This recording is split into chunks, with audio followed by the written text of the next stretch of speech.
Pokemon is a series that is near and dear to many people's hearts.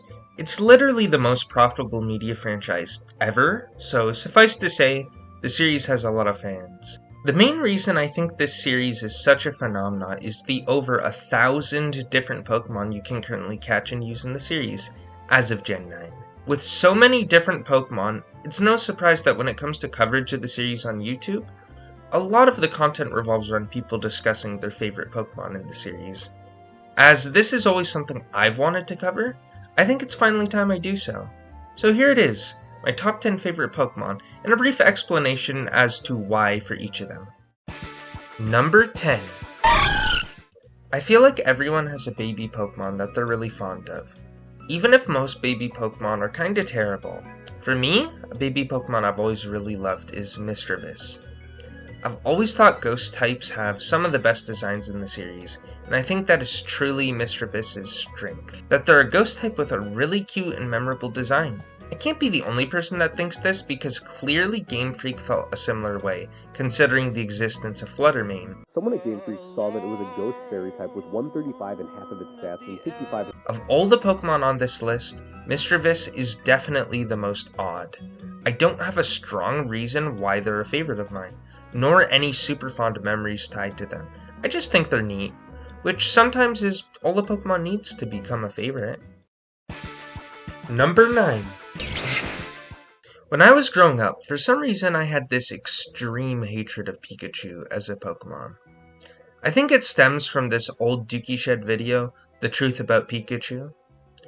I guess something about Dookie's hatred of Pikachu spoke to me when I was younger. It was all fueled by one incompetent trainer and his grossly overpowered electric mouse. For years and years, I'd go on and on about how much I hated that little rat. But for some inexplicable reason, I've always really liked Raichu. Can't really put my finger on what exactly appeals to me about this Pokemon.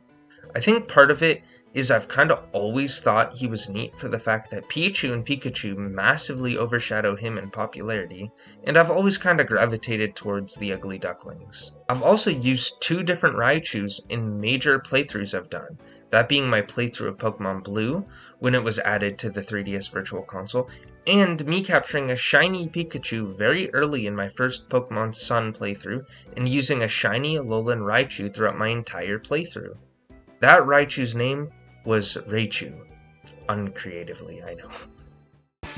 Number 8.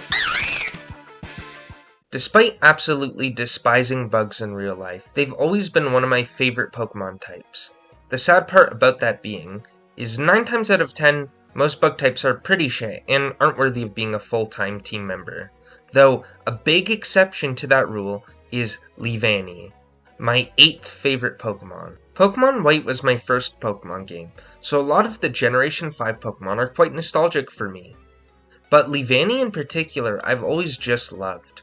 They were my most used Pokemon in Pokemon White outside of my starter, and they were just surprisingly incredible. I really loved the Leavanny's whole evolutionary line as well, especially Swadloon and its design being based off of a Hikikomori.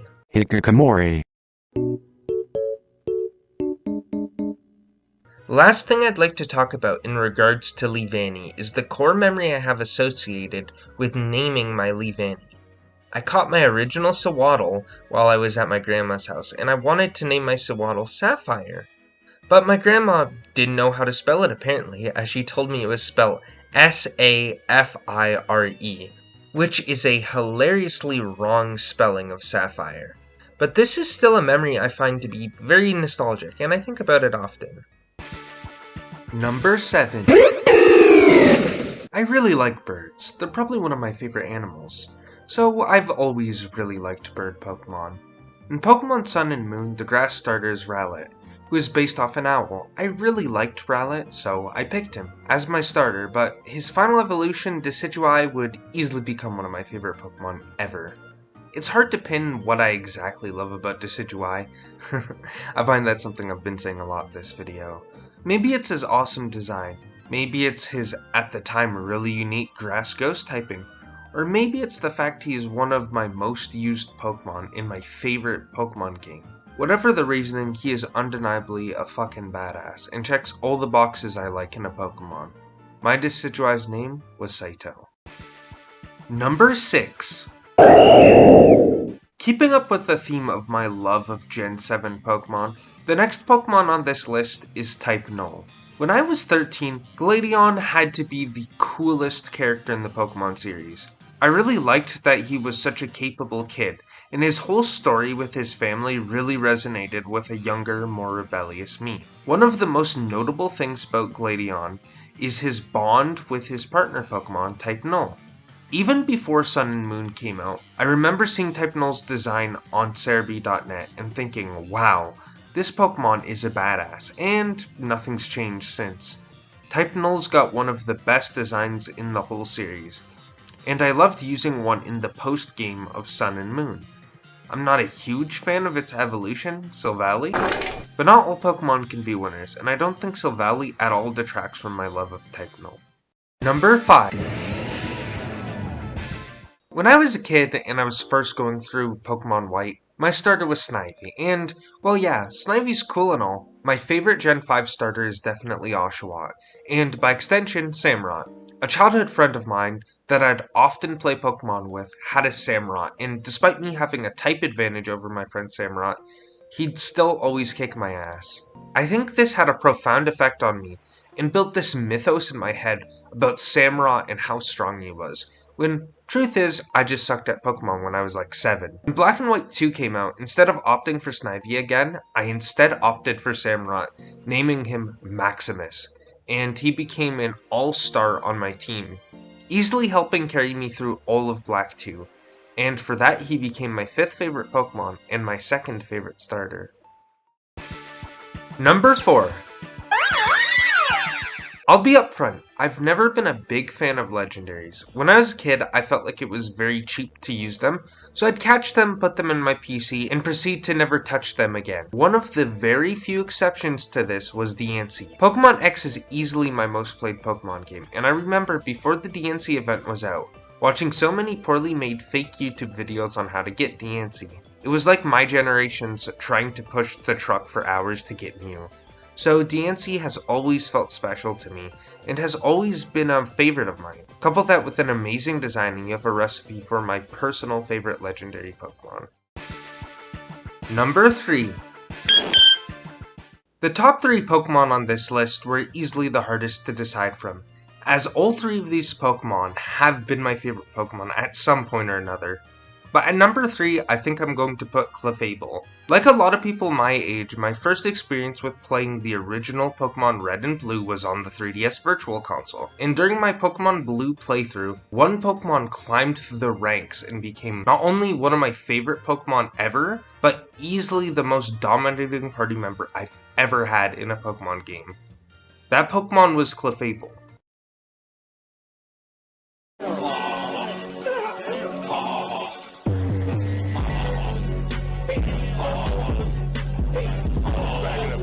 Clefable can learn some crazy powerful moves, and he became the face of my Pokemon Blue playthrough, taking on nearly every fight in the game single-handedly.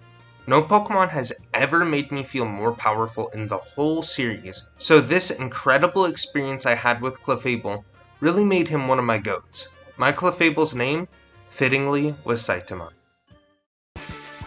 Number 2. It feels like everyone has at least one Gen 1 starter that they're incredibly fond of.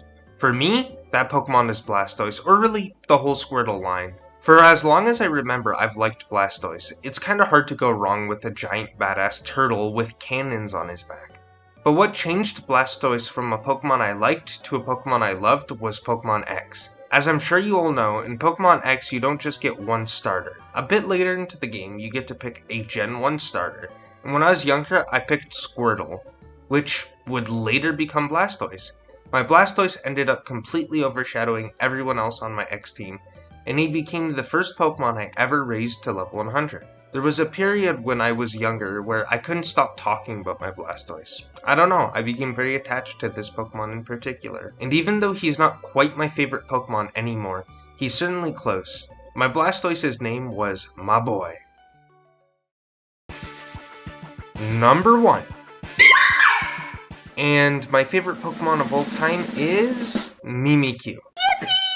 Anyone who knows me shouldn't be surprised. I've absolutely loved this Pokemon since they were first announced. A Pokemon that pretends to be Pikachu so that someone will capture it because it feels unwanted. There's a relatable kind of tragedy to Mimikyu. We've all had points in our lives where we've pretended to be something we're not for the approval of others, and I think Mimikyu represents that idea perfectly in Pokemon form. I was so hyped for Mimikyu, and Pokemon Sun and Moon in general, that I was actually Mimikyu for Halloween before Sun and Moon even came out. Here's some photos of the costume my mother painstakingly made for me, and here's a little interview with my mom about it. You want it to be Mimikyu. I looked up pictures, I drew out like a pattern, and I kind of took whatever we had at the house, that like a yellow blanket that we had, drawing out the face. It took like 2 hours to sew by hand because we don't have a sewing machine, and I'm not really good at sewing, especially when my hands are all gluey. Thanks, Mom. Now, back to the rest of the video. Immediately when Sun came out, I knew I wanted Mimikyu on my team. When I eventually got one, I named her Mimi. So, those are my favorite Pokemon. I know it's not the most original list, but I wanted to stay true to my actual favorites. But I hope most of you enjoyed hearing about my personal experiences and memories with these Pokemon, and why they've become my favorites. I'd absolutely love to hear what some of your guys and gals' favorite Pokemon are in the comments below. Until next time, see ya.